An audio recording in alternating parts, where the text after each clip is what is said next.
Hello and welcome back to Asis learning platform. तो कैसे हैं आप सब लोग? आई होप सब लोग अच्छे होंगे और आपकी पढ़ाई एकदम अच्छे से चल रही होगी। आप अपने ड्रीम को अचीव करने के लिए अपना 110% अपना दे रहे होंगे आप।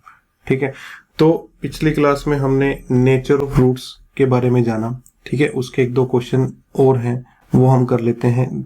ये जो क्वेश्चन मैंने नोट किए हैं ये एनडीए के ही प्रीवियस ईयर क्वेश्चंस हैं।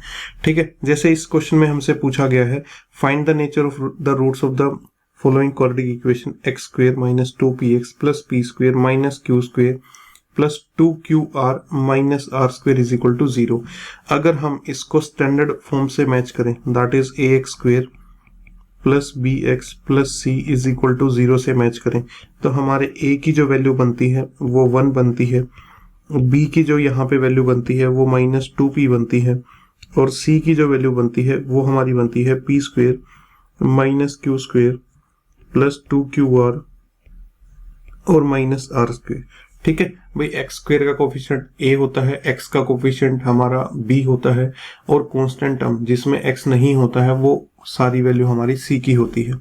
तो अगर हमारे पास ये आ गया है तो नेचर ऑफ रूट्स जानने के लिए हमारा सबसे पहला काम क्या है कि हमें d को देखना पड़ेगा। d is equal to b square minus 4ac होता है। तो अगर इसको कैलकुलेट करें तो माइनस 2p का whole square minus 4 times of 1 और c की वैल्यू रखते हैं p square minus q square plus 2qr और माइनस आर स्क्वेयर। ठीक है, तो यहाँ पे आ जाता है 4p स्क्वेयर, इसको हम माइनस 4 से सबको मल्टीप्लाई करें तो minus 4p square plus 4q square minus 8qr और प्लस 4r स्क्वेयर। ठीक है, हम ये देख पा रहे हैं ये दोनों कैंसिल हो जाते हैं, तो हमारे पास बचता है 4q स्क्वेयर माइनस 8qr और प्लस 4r स्क्वेयर। तो इसमें से अगर हम देखें 4 कॉमन लेके तो ये बचता है q स्क्वेयर माइनस 2qr और प्लस आर स्क्वेयर, और ये तो आइडेंटिटी बन गई हमारी किसकी, q माइनस आर के होल स्क्वेयर की। तो ये हमारे d की वैल्यू आ गई। अब हमें d देखना है क्या ये पॉजिटिव है, नेगेटिव है या इक्वल टू 0 है। भाई देखो, अगर आप देख पा रहे हैं ये भी पॉजिटिव है, और किसी चीज का होल स्क्वेयर, किसी भी चीज का होल स्क्वेयर क्या होता है, वो भी पॉजिटिव ही होता है। तो यहाँ पे हम कह सकते हैं ये भी पॉजिटिव है और ये भी पॉजिटिव है, तो d की वैल्यू जो है वो ग्रेटर देन इक्वल टू 0 है। ठीक है, या फिर ये कह सकते हैं कि अगर q is not equal to r है तब तो हम ये कंफर्म कर सकते हैं कि जो d की वैल्यू है वो क्या होगी, स्ट्रिक्टली ग्रेटर देन 0 होगी अगर q is not equal to r है। क्योंकि भाई ये इक्वल टू 0 तो तभी हो सकता है जब q और r आपस में इक्वल होंगे, और अगर वो आपस में इक्वल नहीं है, किसी ऑप्शन में ऐसा लिखा है कि if q is not equal to r, तो आप बोल देना d इज स्ट्रिक्टली ग्रेटर देन 0। उसके साथ साथ ये ऑप्शन भी लिखा है, ये बात भी हम देख सकते हैं कि जो d की जो वैल्यू है वो एक परफेक्ट स्क्वायर नंबर आ रहा है, एक परफेक्ट स्क्वायर नंबर आ रहा है। क्यों आ रहा है ऐसा? क्योंकि आप ये देखिए ना कि ये 4 जो है ये भी एक परफेक्ट स्क्वायर है, और ये तो होल स्क्वायर में ये तो स्क्वायर नंबर है ही। ठीक है, तो ओवरऑल d की वैल्यू भी एक परफेक्ट स्क्वायर नंबर जैसी है। ठीक है, तो d एक परफेक्ट स्क्वायर भी है, d ग्रेटर देन 0 भी है। अगर क्वेश्चन में, अगर किसी ऑप्शंस में या क्वेश्चन में हमें ये गिवन हो कि p q r आपके कैसे नंबर्स हैं, आपके रैशनल नंबर हैं, तब तो हम ये क्लेम कर देंगे कि जो इसकी रूट्स होंगी वो रैशनल नंबर होंगी। लेकिन अगर ऑप्शंस में ऐसा गिवन नहीं है तब हम सिंपली इतना बोल सकते हैं कि इसकी जो रूट्स होंगी वो कैसी होंगी, रियल एंड डिस्टिंक्ट होंगी। ठीक है, रियल एंड डिस्टिंक्ट होंगी।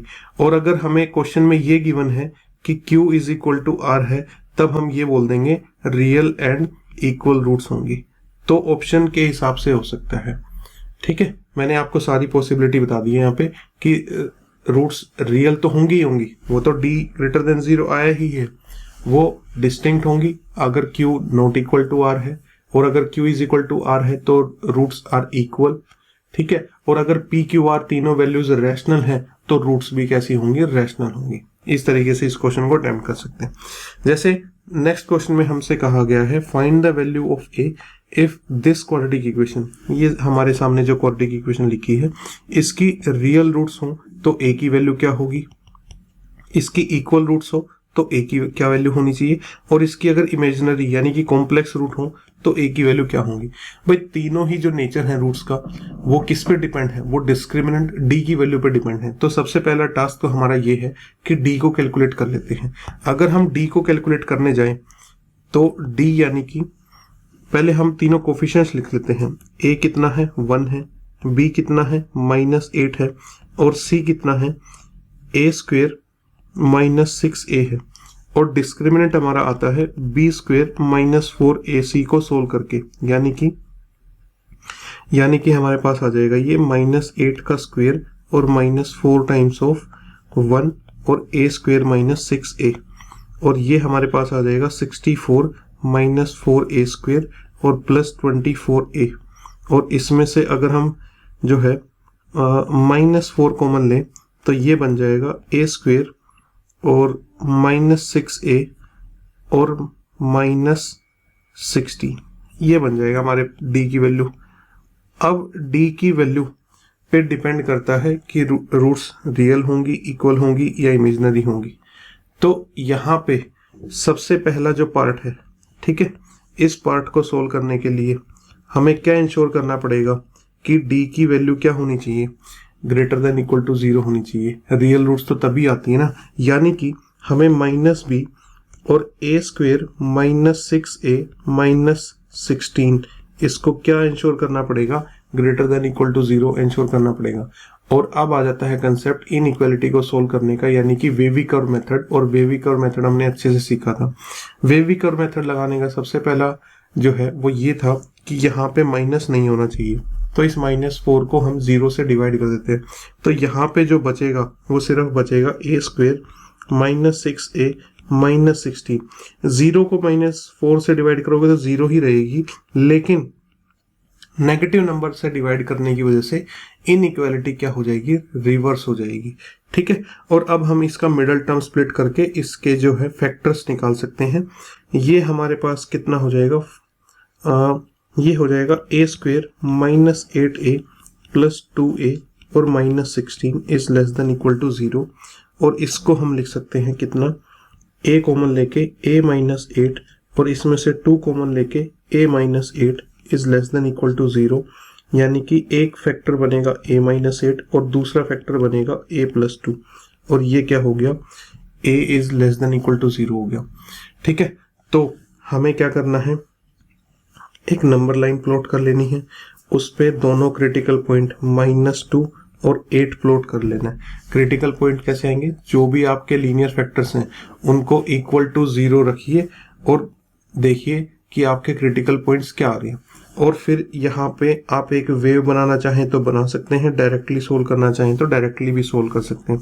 फिर हमने कहा था पहले वाले में बाय डिफॉल्ट पॉजिटिव आएगा, दूसरे वाले में पॉजिटिव आएगा, नेगेटिव आएगा। भाई जब इस 8 को क्रॉस कर रहे हो ना, जब इस 8 को क्रॉस कर रहे हैं तो 8 वाली जो है इसकी पावर देखते हैं, और इसकी पावर कितनी है, इसकी पावर ओड है, 1 है, तो यहाँ पे क्या आ जाएगा, नेगेटिव आ जाएगा। और जब -2 को क्रॉस करेंगे तो यहाँ पे देखते हैं इसकी पावर भी 1 है, और फिर से साइन चेंज हो जाएगा और प्लस आ जाएगा। अच्छा, हम क्या ढूंढ रहे हैं, हम तो ढूंढ रहे हैं लेस देन इक्वल टू 0। ठीक है, कुछ बच्चे यहाँ पे ये गलती करते हैं, वो ये सोचते हैं कि हम तो यहाँ पे >= 0 ढूंढ रहे हैं। नहीं भाई, फेवी कर्व लगाने के लिए हमने इसको लेस देन इक्वल टू 0 बना दिया, कुछ स्टेप्स के बाद ये लेस देन इक्वल टू 0 हो गया, तो अब हम इसको लेस देन इक्वल टू 0 को ही देखेंगे। ठीक है, तो लेस देन इक्वल टू 0 का मतलब हुआ कि हमें ये वाला इंटरवल चाहिए। तो अगर रूट्स रियल करानी है तो d 0 होना चाहिए, और उसके लिए a की वैल्यू कहाँ पे बिलोंग करनी चाहिए, तो फर्स्ट पार्ट का आंसर आ जाता है a मस्ट बिलोंग टू अच्छा क्लोज इंटरवल ले लेंगे, -2 से लेके 8 तक। क्लोज इंटरवल इसलिए है क्योंकि फर्स्ट पार्ट में सिर्फ रियल रूट्स बोला है। ठीक है, अगर फर्स्ट पार्ट में थोड़ी सी मैं मॉडिफिकेशन कर देता हूँ क्वेश्चन में, अगर फर्स्ट पार्ट में ऐसा बोला होता रियल एंड डिस्टिंक्ट रूट्स, तो यहाँ पे हमारे पास क्या होता, स्ट्रिक्टली > 0, यहाँ पे फिर क्या आया होता, स्ट्रिक्टली < 0, तब हमारा आंसर क्या होता, a बिलोंग्स टू -2 से 8 ओपन इंटरवल, तब हम जो है कॉर्नर पॉइंट्स या एंड पॉइंट्स को इंक्लूड नहीं करते, क्योंकि -2 और 8 पे अगर आप देखोगे डिस्क्रिमिनेंट 0 हो जाएगा, और डिस्क्रिमिनेंट 0 की जरूरत किस में है, नेक्स्ट पार्ट में हमें जरूरत है, सेकंड पार्ट में। तो अगर फर्स्ट पार्ट में ये लिखा है रियल एंड डिस्टिंक्ट रूट्स, तो आप बोलेंगे a belongs to open interval, और खाली रियल रूट्स लिखा है तो आप उसमें ग्रेटर देन 0 भी और इक्वल टू 0 भी दोनों पॉसिबिलिटी ले सकते हैं, और क्लोज इंटरवल बोल सकते हैं आंसर। ठीक है, तो ये बात है। सेकंड में बोला है इक्वल रूट्स। अच्छा, इक्वल रूट्स कब आएंगी? इक्वल रूट्स हमारी आएंगी जब d इज इक्वल टू 0 होगा, और इसकी तो दो रूट है, एक a इज इक्वल टू 8 और एक a इज इक्वल टू -2। तो इन दोनों वैल्यूज के लिए a इज इक्वल टू 8 और -2 के लिए हम बोल सकते हैं इस इक्वेशन की क्या होने वाली है, इक्वल रूट्स होने वाली हैं, क्योंकि उसमें डिस्क्रिमिनेंट इक्वल टू 0 दिखाना है। थर्ड पार्ट हमारा कहता है कि हमें ये चेक करके बताना है कि इमेजिनरी रूट्स कब होंगी। इमेजिनरी रूट्स के लिए हमें क्या दिखाना होता है? इमेजिनरी रूट्स के लिए हमें दिखाना होता है d लेस देन 0। ठीक है, तो देखो यहाँ पे एक बात देखो ना कि इस वाले इंटरवल में अगर हमारी पॉजिटिव रियल रूट्स आ रही हैं, तो इस वाले इंटरवल में और इस वाले इंटरवल में क्या होने वाला है, उसका अपोजिट केस होने वाला है। भाई आप इस इनइक्वालिटी को फिर से स्टार्टिंग से सोल्व करेंगे, इसके लिए d लेस देन 0, इसका अपोजिट केस ही तो है। तो हम थर्ड पार्ट का आंसर दे सकते हैं इस तरीके से, किस तरीके से, a बिलोंग्स टू -∞ से लेके -2 ओपन और यूनियन ओपन 8 से लेके इन्फिनिटी पे ओपन। इस इंटरवल में अगर a की वैल्यू होती है तो हमारा d कैसा आएगा, स्ट्रिक्टली लेस देन 0 आएगा। ठीक है, एंड पॉइंट्स -2 और 8 इंक्लूड नहीं किए हैं मैंने, क्योंकि वहां पे एंड पॉइंट्स पे तो डिस्क्रिमिनेंट इज इक्वल टू 0 हो जाता है। ठीक है, तो हमें इज इक्वल टू 0 भी नहीं चाहिए, हमें तो क्या चाहिए, हमें स्ट्रिक्टली लेस देन 0 चाहिए। और स्ट्रिक्टली लेस देन 0 करने के लिए इस इंटरवल में कोई भी a की वैल्यू पुट करेंगे तो हमारी रूट्स कैसी आएंगी, हमारी रूट्स इमेजिनरी आएंगी। तो ऐसे क्वेश्चंस पूछे जाते हैं एनडीए में इस तरीके से। ठीक है, तो ये मैंने एक ही इक्वेशन के साथ आपको 3 क्वेश्चंस करा दिए, ये मान लीजिए आप। ठीक है, चलिए एक ये हमारा एनडीए का प्रीवियस ईयर क्वेश्चन है, ये आपको आई थिंक 2022 के फर्स्ट या सेकंड में मिल जाएगा। इसमें ये क्वेश्चन पूछा था कि हमारी जो ये क्वाड्रेटिक इक्वेशन है, ठीक है, लिख देते हैं क्वाड्रेटिक इक्वेशन क्या है, हमारे पास है px² plus qx plus 1 is equal to 0, और ये जो दोनों p और q हैं ये बिलोंग करते हैं इस सेट में। p और q की जो वैल्यू है वो बिलोंग करती है कहाँ से, 1 2 3 4 में से कोई एक है, मतलब p की वैल्यू या तो 1 है या 2 है, 3 है, 4 है, और इसी तरीके से q की वैल्यू भी 1 2 3 4 में से कोई एक वैल्यू है। अब कहता है कि p और q की अलग अलग वैल्यू लेके ऐसी कितनी इक्वेशंस बनाई जा सकती हैं ताकि उन इक्वेशंस की जो रूट्स होंगी वो कैसी होनी चाहिए, रियल रूट्स होनी चाहिए। मतलब आप इन चारों में से p और q के लिए कौन कौन सी वैल्यू चूज करके और यहाँ पे फिट करके कितनी क्वाड्रेटिक इक्वेशंस बना सकते हैं, quadratic equation number 1, quadratic equation number 2, quadratic equation number 3, ऐसे कितनी अलग अलग इक्वेशंस बना सकते हैं ताकि इन सब की जो रूट्स हैं वो कैसी हों, वो रियल रूट्स हों। ये क्वेश्चन है यहाँ पे, तो समझते हैं इसको, करते हैं इसको, यहाँ पे पहले क्लियर कर लेते हैं। तो हमारी जो इक्वेशन है वो है px² plus qx plus 1 is equal to 0, और अगर इसको स्टैंडर्ड इक्वेशन से मैच करें ax² plus bx plus c is equal to 0, तो हमारे a की वैल्यू तो हमें p दिखाई दे रही है, b की वैल्यू हमें q दिखाई दे रही है और c की वैल्यू हमें 1 दिखाई दे रही है। तो डिस्क्रिमिनेंट क्या होता है, डिस्क्रिमिनेंट होता है b² माइनस 4ac, और हमें क्या बोला गया है, रूट्स कैसी हैं, रियल रूट्स हैं। तो डिस्क्रिमिनेंट कैसा होना चाहिए, ग्रेटर देन इक्वल टू 0 होना चाहिए।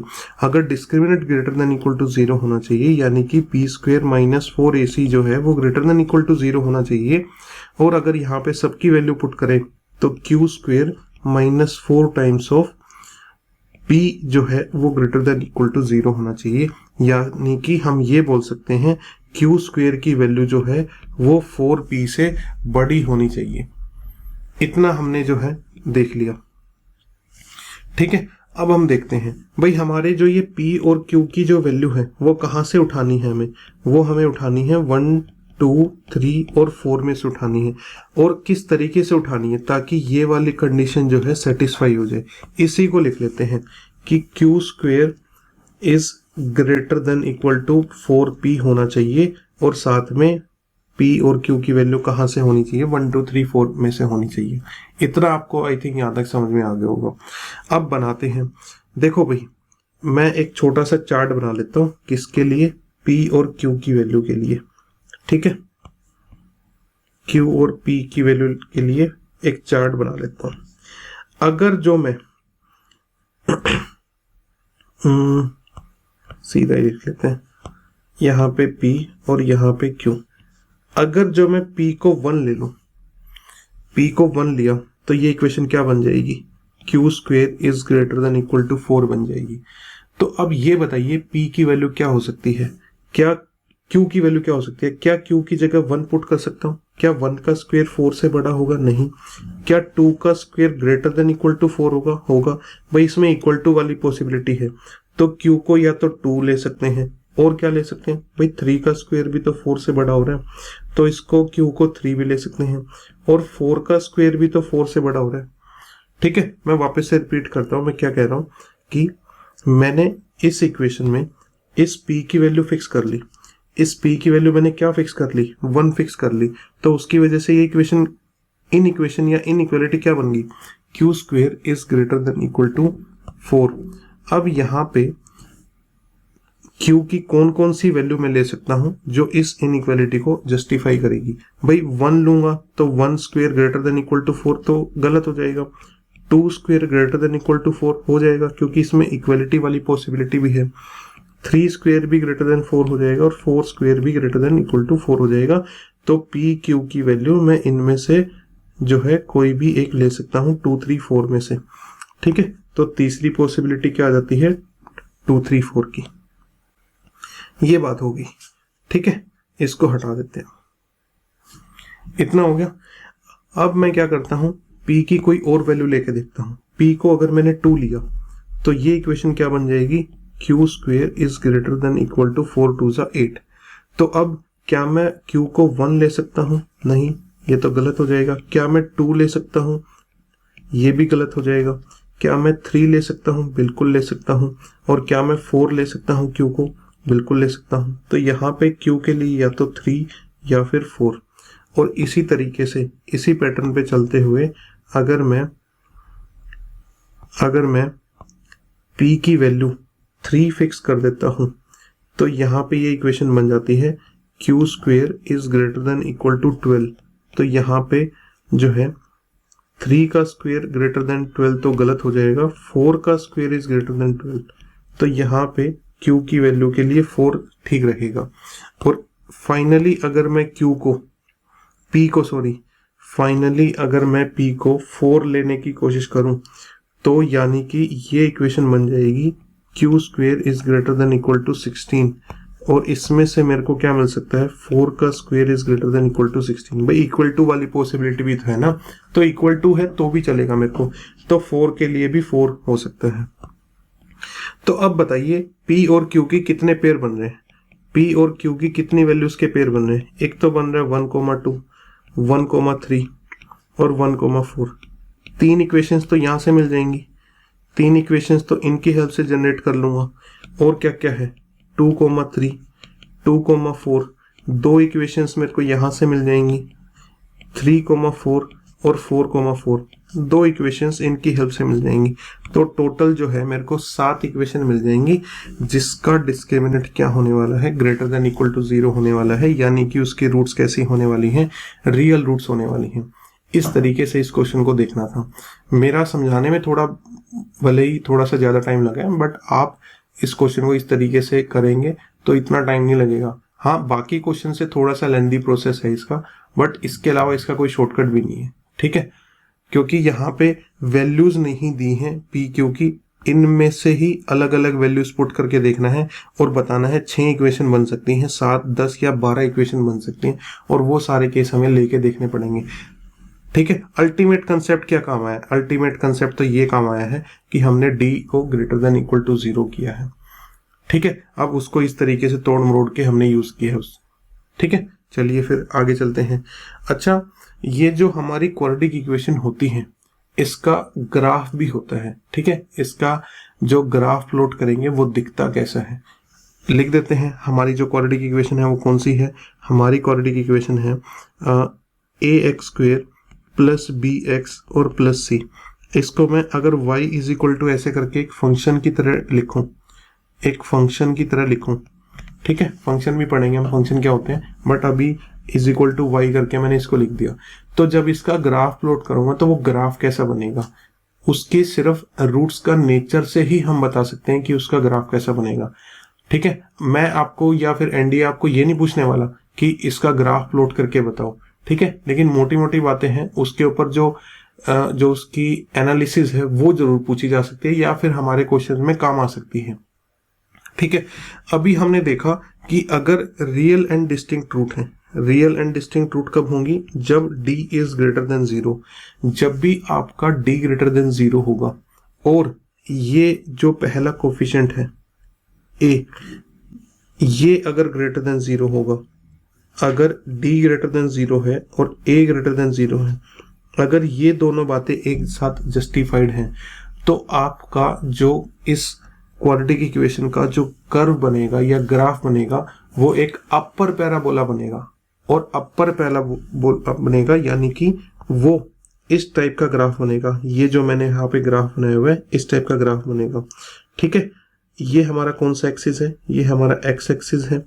ठीक है, और ये हमारा कौन सा एक्सिस है? ये हमारा वाई एक्सिस है। तो जब भी ये दोनों बातें जस्टिफाई होंगी, d ग्रेटर देन 0 होगा और a भी ग्रेटर देन 0 होगा, तो ये अपर पैराबोला बनेगा और ये x एक्सिस को दो अलग अलग पॉइंट से कट करके जाएगा। ये x एक्सिस को दो अलग अलग पॉइंट से कट करके जाएगा। ठीक है, कब? जब ये दोनों बातें जस्टिफाई होंगी। अच्छा, ये दोनों पॉइंट्स कौन कौन से होंगे? ये दोनों पॉइंट्स होंगे एक अल्फा कोमा 0 और एक बीटा कोमा 0।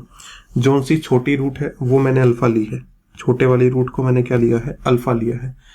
तो दो अलग अलग पॉइंट से एक्स एक्सिस को कट करते हुए एक अपर पैराबोला बनेगा, एक बाउल जैसी शेप बनेगी। ठीक है, इस तरीके से अगर आपकी जो दोनों रूट्स जो आती हैं वो क्या आती हैं? अच्छा, इसका एक और केस है, इसका एक और केस है, इसको यहाँ पे लिख देते हैं, इसको यहाँ पे कर देते हैं, इसको इरेज कर देते हैं। एक्सिस आपको पता चल ही गया है। ओके, तो ये हो गया। अगर ये वाली जो कंडीशन है, ये वाली, अगर इसके बजाय ऐसा हो जाए, क्या? अगर a लेस देन 0 हो जाए और उसके साथ साथ क्या है आपका d ग्रेटर देन 0 है, मतलब कि ये कंडीशन तो एज इट इज रहे बट इसके बजाय ये वाली कंडीशन आ जाए, तो आपका जो पैराबोला है वो कुछ इस टाइप का बनेगा कि वो एक्स एक्सिस को दो अलग अलग पॉइंट से कट करेगा और वो डाउन पैराबोला बनेगा। ठीक है, वो कैसा बनेगा? डाउन पैराबोला, दो अलग अलग पॉइंट से कट करेगा और डाउनवर्ड साइड बनेगा।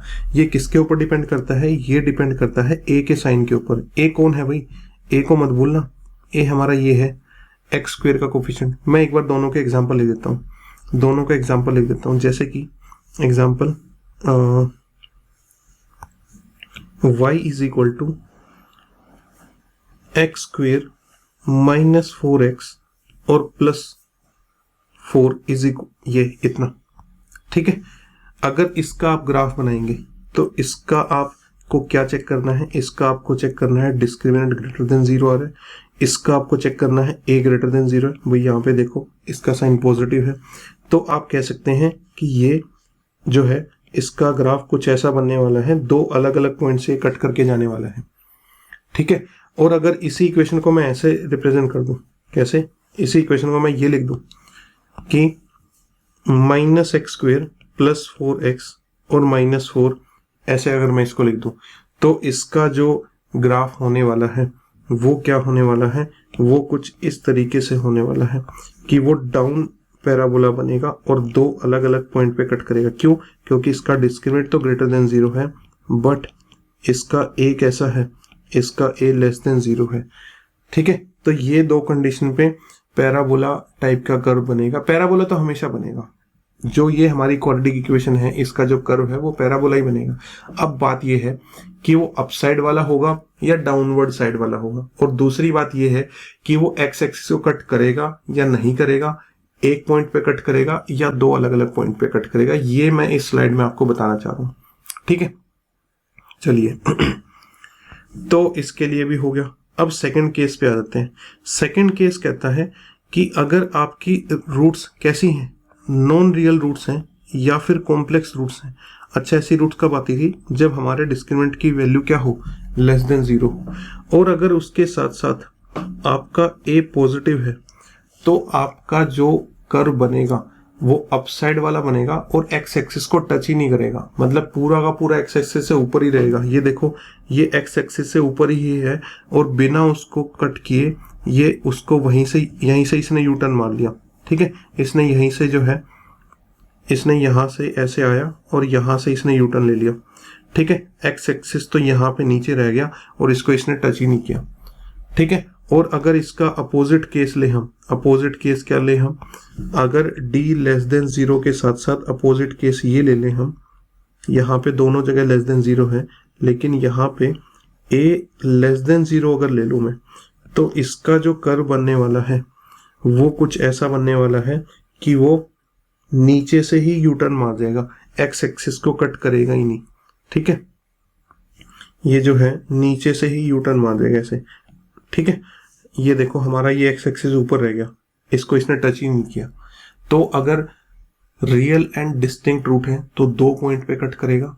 अगर आपका एक्स स्क्वायर का कोफिशिएंट पॉजिटिव है तो अपसाइड वाला और या फिर डाउनवर्ड वाला।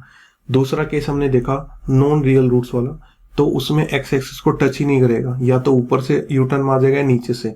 ऊपर से तब मारेगा जब a ग्रेटर देन 0 होगा और नीचे से तब यू टर्न मार जाएगा जब a लेस देन 0 होगा, एक्स स्क्वायर का कोफिशिएंट नेगेटिव होगा।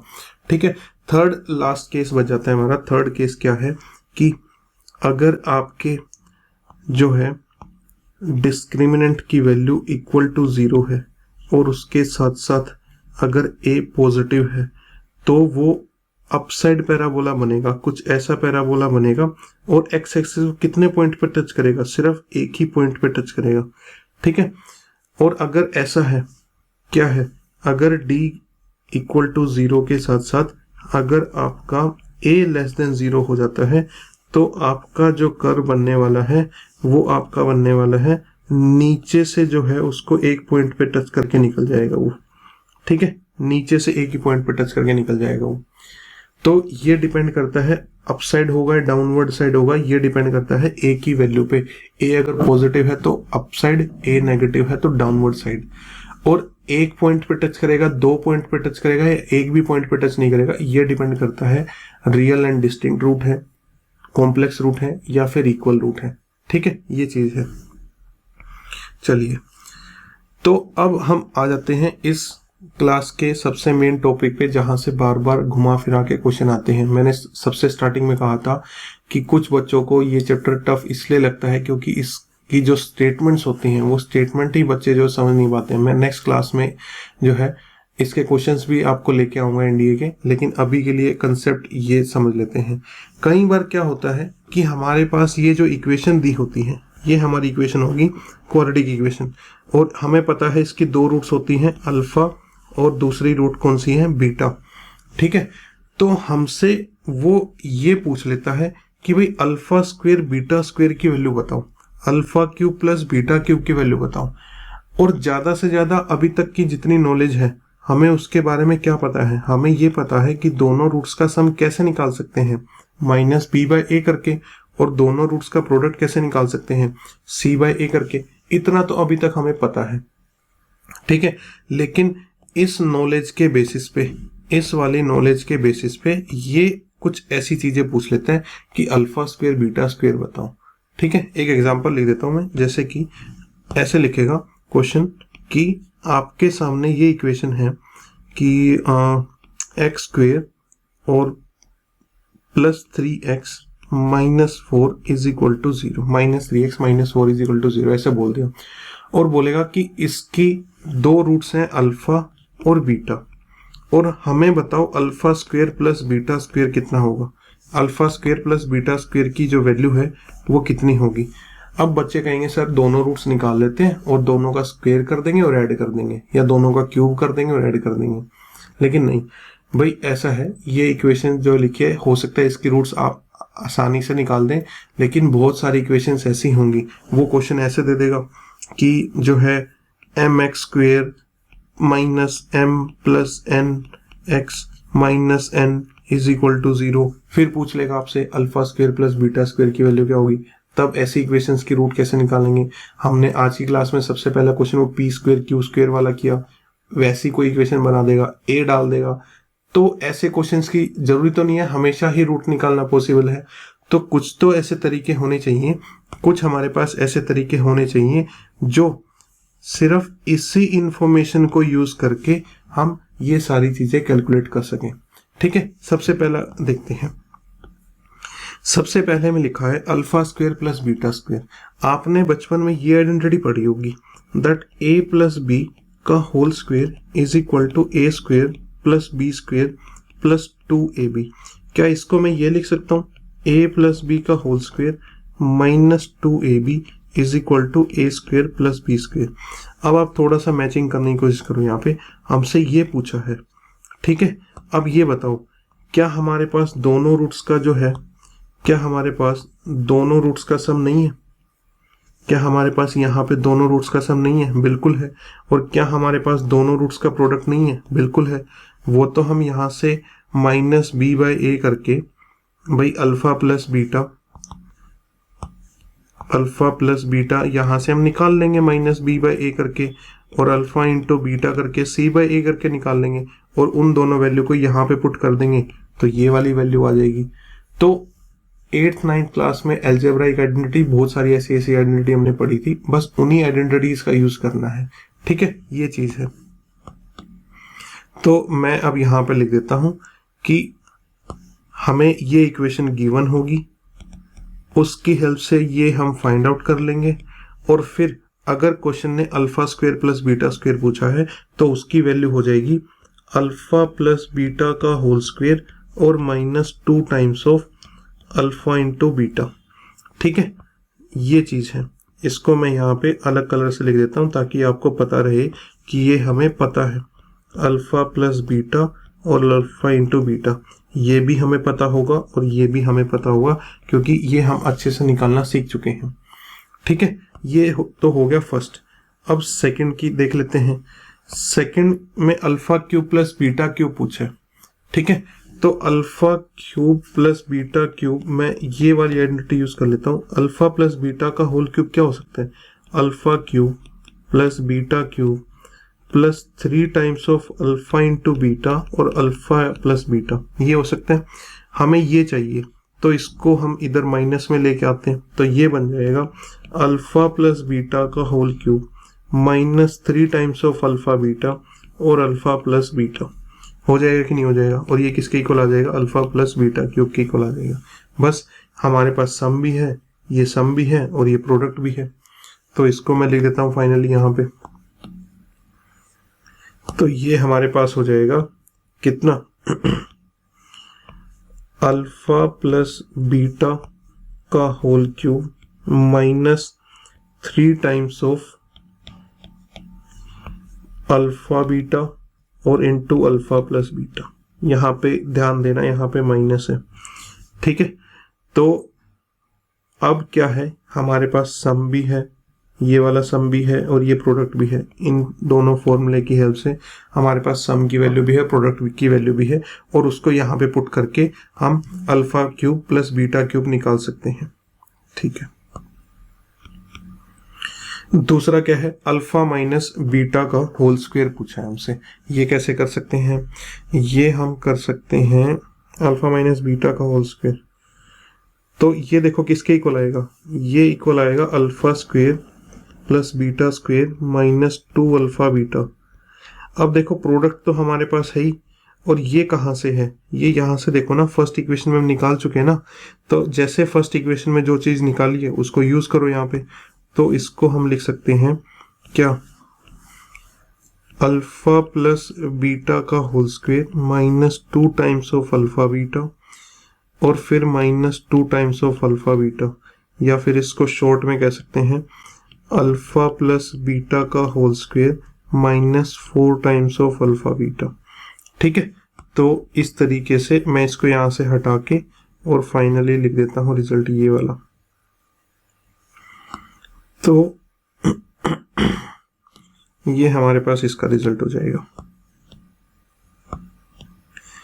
अब नेक्स्ट में हमसे क्या पूछा है, नेक्स्ट में हमसे पूछा है अल्फा माइनस बीटा। ठीक है, ये बड़ा इंटरेस्टिंग है, इस पे बड़े क्वेश्चन आते हैं, इसको आप स्टार मार्क कर लीजिए कि इसको जरूर याद रखना है। अल्फा माइनस बीटा यानी कि दोनों रूट्स जो हैं उनका डिफरेंस पूछा है। अच्छा, अगर आपको याद हो इस इक्वेशन की दोनों रूट्स कैसे आती थी, एक रूट आती थी minus b plus b square minus 4ac upon में 2a, और दूसरी रूट आती थी beta minus b minus B square minus 4ac upon में 2a। अगर मैं आपको बोलूं कि आप दोनों को जो है माइनस करिए, तो माइनस करेंगे तो क्या आएगा, minus b plus b square minus 4ac minus minus b minus B square minus 4ac, दोनों के नीचे 2a है तो 2a लगा दिया। अब आप यहाँ पे देखेंगे दोनों रूट्स का जो डिफरेंस आ रहा है, यहाँ पे b और ये माइनस माइनस जो है ये कट जाएगा, और हमारे पास क्या बच जाएगा 2 times of b square minus 4ac और अपॉन में 2 टाइम्स ऑफ a, 2 से 2 कट जाएगा, तो फाइनली डिस्क्रिमिनेंट का रूट अपॉन a बच जाएगा। तो जब भी आपसे दोनों रूट्स का डिफरेंस निकालने को बोला जाए तो आप क्या निकालेंगे, रूट d अपॉन में a। इस फॉर्मूले को आप याद रखेंगे। और कैसे आया, दोनों रूट्स का मैंने फॉर्मूला लिखा और माइनस कर दिया और सिंप्लीफाई करके देखा, तो फाइनली जो बचता है वो रूट d अपॉन a बचता है। d की वैल्यू आपको पता है बी स्क्वेयर माइनस 4ac आ जाएगी। ठीक है, तो इस तरीके से।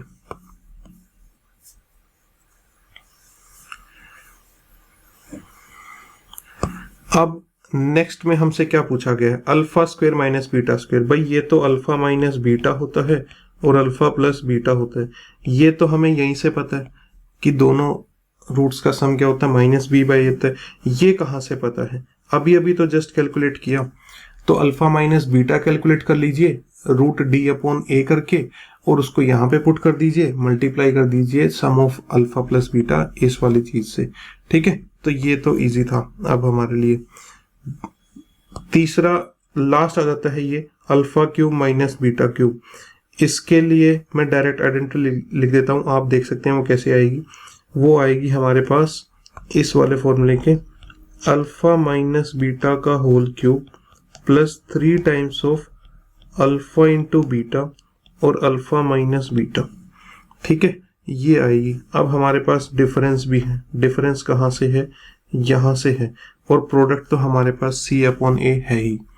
ठीक है, प्रोडक्ट भी है, डिफरेंस भी है। डिफरेंस आप कैसे कैलकुलेट कर सकते हैं, ये जो दोनों डिफरेंस है ये आप रूट डी अपॉन a करके कैलकुलेट कर लीजिए, यहाँ पे पुट कर दीजिए। प्रोडक्ट आप जो है c अपॉन a करके कैलकुलेट कर सकते हैं, और यहाँ से alpha cube minus beta cube की वैल्यू आ जाएगी। ठीक है, कुछ और एक्सप्रेशंस ये हैं, इनको हम फटाफट देख लेते हैं। ठीक है, तो अभी मैं डायरेक्ट इनके रिजल्ट लिख देता हूँ, आप फटाफट इसको देख सकते हैं कैसे कैसे है। ये हमारे पास हो जाएगा alpha square plus alpha square का स्क्वेयर और प्लस बीटा स्क्वेयर का स्क्वेयर, और इसको हम लिख सकते हैं क्या, a square plus b square को क्या लिख सकते हैं, a square plus b square को मैं लिख सकता हूँ ए प्लस बी का whole square minus 2 times of a b. तो इसको लिख सकता हूँ alpha square plus beta square का होल स्क्वेयर और minus 2 times of alpha square beta square. और इसको मैं क्या लिख सकता हूँ, फर्स्ट वाली जो अभी हमने प्रूव की थी, ये वाली फर्स्ट वाली, इसको यहाँ पे यूज करूंगा मैं, और ये बन जाएगा मेरा रिजल्ट अल्फा प्लस बीटा का whole square minus 2 times of alpha beta, यहाँ पे होल स्क्वायर है और यहाँ पे 2 टाइम्स ऑफ अल्फा बीटा का होल स्क्वायर। ठीक है, तो ऐसे इस तरीके से अब हमारे पास देखो, हमारे पास सम भी है, प्रोडक्ट भी है, सम भी है। फाइनली टास्क पता है क्या है? फाइनली टास्क ये है कि आपके पास सिर्फ अल्फा प्लस बीटा और अल्फा इंटू बीटा होना चाहिए। यहाँ पे जितने भी मैंने रिजल्ट्स लिखे हैं, या तो उसमें अल्फा प्लस बीटा है या अल्फा इंटू बीटा है। हाँ, कुछ में डिफरेंस है, कुछ में डिफरेंस है, तो मैंने डिफरेंस भी निकालना सिखा दिया आपको कि डिफरेंस कैसे आएगा। ठीक है, ये चीज है। तो इसको हटा के यहाँ पे फाइनली मैं ये वाला रिजल्ट यहाँ पे शिफ्ट कर देता हूँ। ठीक है भाई, अब इसके बाद हमारे पास क्या बचता है? इसके बाद हमारे पास नेक्स्ट में है अल्फा की पावर 4 माइनस बीटा की पावर 4। इसको मैं लिख सकता हूँ अल्फा स्क्वेयर का स्क्वेयर माइनस बीटा स्क्वेयर का स्क्वेयर, और ये हो जाएगा alpha square plus beta square और alpha square minus beta square. भाई A square minus B square क्या होता है? ए प्लस बी और ए माइनस बी। ठीक है, अच्छा इसको क्या लिख सकता हूँ? ये पहले वाले से देखिए आप, ये सबसे पहले वाले में प्रूव कर चुके हैं, इसका लिख देता हूँ मैं। क्या है? ये है अल्फा प्लस बीटा का whole square minus 2 times of alpha beta. ठीक है, और इसकी जगह हम क्या लिख सकते हैं? इसकी जगह लिख सकते हैं alpha minus beta into alpha plus beta. सम तो हमारे पास वैसे ही है, ये हमें रूट डी अपॉन ए करके मिल जाएगा। ये सम भी है और ये प्रोडक्ट भी है, सारी चीजें हैं। ठीक है, तो अब हम फाइनली पहुंच गए हैं इस रिजल्ट पे। तो इसको हटा के यहां से और ये वाला रिजल्ट यहां पे लिख देते हैं। तो इस फॉर्मूले को यूज करके आप ये वाली चीज कैलकुलेट कर सकते हैं। अब थोड़े से इजी हैं। ठीक है, ये सिर्फ पावर 4 वाले थोड़े से टफ थे, अब हमारे पास इजियर साइड में। देखो यहाँ पे अगर एलसीएम लेंगे तो नीचे अल्फा इंटू बीटा आ जाएगा और ऊपर अल्फा प्लस बीटा आ जाएगा। तो आपके पास अल्फा प्लस बीटा की वैल्यू माइनस बी अपॉन ए वो भी है, और अल्फा इंटू बीटा की वैल्यू सी अपॉन ए वो भी है। ठीक है, तो वो बस वो वैल्यू पुट करनी है हमें। इसमें अगर एलसीएम लेंगे तो क्या आएगा? अल्फा इंटू बीटा और बीटा माइनस अल्फा, या फिर आप ये कह सकते हैं alpha into beta minus of alpha minus beta. ठीक है, और दोनों रूट्स का जो है डिफरेंस आपने कैलकुलेट करना सीख ही लिया है, रूट डी बाई ए करके। अल्फा माइनस बीटा की वैल्यू क्या है? रूट डी बाई ए करके। ठीक है, ओके। फाइनली हमारे पास क्या है? ये है। इसमें अगर एलसीएम लेते हैं आप, इसमें अगर एलसीएम लेते हैं तो नीचे आ जाएगा अल्फा इंटू बीटा, ऊपर आ जाएगा alpha square plus beta square. Again ये सबसे पहले वाला यूज करके आप कह सकते हैं अल्फा प्लस बीटा का whole square minus 2 times of alpha beta और डिवाइडेड बाय अल्फा बीटा। तो सम भी है, ये प्रोडक्ट भी है और ये प्रोडक्ट भी है, सारी चीजें हैं हमारे पास। ठीक है, तो इसको भी कैलकुलेट कर लिया। अगर इसको देखें तो ये हमारे पास बनता है दोनों में से अल्फा बीटा कॉमन निकाल के, और बचता है अल्फा प्लस बीटा। ठीक है, या फिर बीटा प्लस अल्फा लिख देते हैं ताकि कंफ्यूजन ना हो। Beta plus alpha. अब देखो सम भी है और प्रोडक्ट भी है, दोनों चीजें हैं, तो ये तो इतने में से ही हो गया। ठीक है, फाइनली अगर इसको हम देखें तो नीचे आ जाएगा LCM alpha square beta square, और ऊपर आ जाएगा alpha square plus beta square. सबसे पहले वाले को यूज करके हम लिख सकते हैं अल्फा प्लस बीटा का whole square minus 2 times of alpha beta, और इसको अल्फा बीटा का होल स्क्वेयर। ठीक है, तो देखो आपकी अलजेब्रा की आइडेंटिटीज 8th 9th क्लास में हमने ये सब पढ़ी थी, बस उसी को प्लस माइनस करके ये सब हमें यूज करना है, याद नहीं करना। ठीक है, याद करने में रह जाओगे तो फिर बहुत सारी और भी चीजें हैं याद करने की, अगर आप इन फॉर्मूले को रट्टा मारने लग जाओगे। ठीक है, एक सिर्फ इसको ध्यान रख लेना, रूट वाले को। ठीक है, इसके क्वेश्चन भी हम करेंगे। चलिए एक एग्जांपल कर लेते हैं ताकि हमारी ये चीजें थोड़ी सी इम्प्लीमेंट हो जाए, कैसे इसको यूज करना है। जैसे यहाँ पे ये दिया है, अगर क्वाड्रेटिक इक्वेशन ये है 2x square minus 3x plus 4 is equal to 0, तो ठीक है, देखो यहाँ पे मैंने थोड़ा शॉर्ट में लिखा है, वो क्वेश्चन पूरा डिटेल में लिखता है कि ये एक क्वाड्रेटिक इक्वेशन है 2x स्क्वेयर माइनस 3x और प्लस 4 इज इक्वल टू 0। फिर बोलेगा इस क्वाड्रेटिक इक्वेशन की दो रूट्स हैं, एक रूट अल्फा है, एक रूट बीटा है, तब पूछेगा आपसे alpha cube plus beta cube कितना होगा। ठीक है, तो अभी हमने आइडेंटिटीज में देखा कि इसको हम बोल सकते हैं अल्फा प्लस बीटा का whole cube minus 3 times of alpha into beta और alpha plus beta.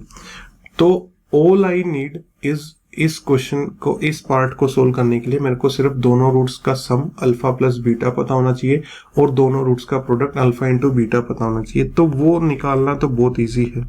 Alpha plus beta की वैल्यू माइनस पी बाई ए होती है, यानी कि 3/2 हो जाएगी, और अल्फा इंटू बीटा की वैल्यू सी अपॉन ए होती है और वो 4/2 यानी कि 2 हो जाएगी। बस मेरे को यही वैल्यू पुट करनी है हर जगह, 3/2 और 2। तो यहाँ पे 3/2 का क्यूब कर देंगे और माइनस प्रोडक्ट हमारे पास 2 आ गया है और सम हमारे पास 3/2 आ गया है। तो 2 से 2 कटा, 27/8 माइनस 9, तो ये हमारे पास हो गया 27 माइनस 72/8, और इसको आप देख सकते हो क्या सिंप्लीफाई करके क्या आएगा। ठीक है, इस तरीके से सेकेंड पार्ट में हमसे पूछा है कि 1 upon alpha plus 1 upon beta, यानी कि अल्फा बीटा का एलसीएम ले लेंगे और ऊपर अल्फा प्लस बीटा आ जाएगा। तो दोनों रूट्स का सम 3/2 है, दोनों रूट्स का प्रोडक्ट 2 है। 3/2 को 2 से डिवाइड करेंगे तो 3/4 जो है इसका आंसर आ जाएगा। और थर्ड स्टेप का जो है, यहाँ पे अल्फा और बीटा कॉमन ले लेते हैं और बचेगा बीटा प्लस अल्फा दोनों में से। दोनों रूट्स का प्रोडक्ट कितना है, दोनों रूट्स का प्रोडक्ट 2 है और दोनों रूट्स का सम कितना है, 3/2 है। तो फाइनल आंसर यहाँ से कितना आ जाएगा, 3 आ जाएगा। तो इस तरीके से इम्प्लीमेंटेशन करनी है कि आपको ये चीज पता है, सिर्फ दोनों का सम पता है और दोनों का प्रोडक्ट पता है, फिर वो ऐसे उल्टी सीधी चीजें कुछ भी पूछे हम प्रोडक्ट और सम की हेल्प से सब कुछ निकाल देंगे। ठीक है, ये बात है। चलिए, तो नेक्स्ट जो है, इससे आगे के क्वेश्चन जो है इस टॉपिक से रिलेटेड, जो हमने ये सिमेट्रिक वाला किया है ना। अच्छा, मैंने यहाँ पे सिमेट्रिक लिखा हुआ है, सिमेट्रिक इसलिए क्योंकि जो अल्फा के साथ है वही बीटा के साथ है। अल्फा का स्क्वायर किया है तो बीटा का भी स्क्वायर किया है, अल्फा का क्यूब किया है तो बीटा का भी क्यूब किया है। तो इसी चीज से रिलेटेड थोड़े से मैं एनडीए के previous year questions next class में लेके आने वाला हूँ। ठीक है, तब तक आप इन कंसेप्ट्स को, इन आइडेंटिटीज को थोड़ा सा लिख के देखिए, प्रैक्टिस करिए। ठीक है, समझने की कोशिश कीजिए कि हाँ ये आइडेंटिटीज बनी कैसे हैं। ठीक है, अब हो सकता है मैंने 8-10 आइडेंटिटी मैंने लिखवा दी और हो सकता है जो है एनडीए इनके अलावा ही कोई नई क्रिएट कर दे, ट्विस्ट करके। आइडेंटिटीज क्या है, कुछ प्लस माइनस मल्टीप्लाई करके नई आइडेंटिटी बन जाएगी। वो पूछ लेगा आपसे क्वेश्चन, थोड़ा सा और ट्विस्ट कर देगा, फिर आप बोलोगे सर ने ये तो नहीं पढ़ाया। तो चीजों को समझो कि वो चीजें क्रिएट कैसी हुई हैं, फिर वहां पे पेपर में फटाफट आप कंसेप्ट लगाओगे, क्वेश्चन कर लोगे। ठीक है, तो चलिए मिलते हैं नेक्स्ट क्लास में। Till then keep learning and keep smiling. Thank you.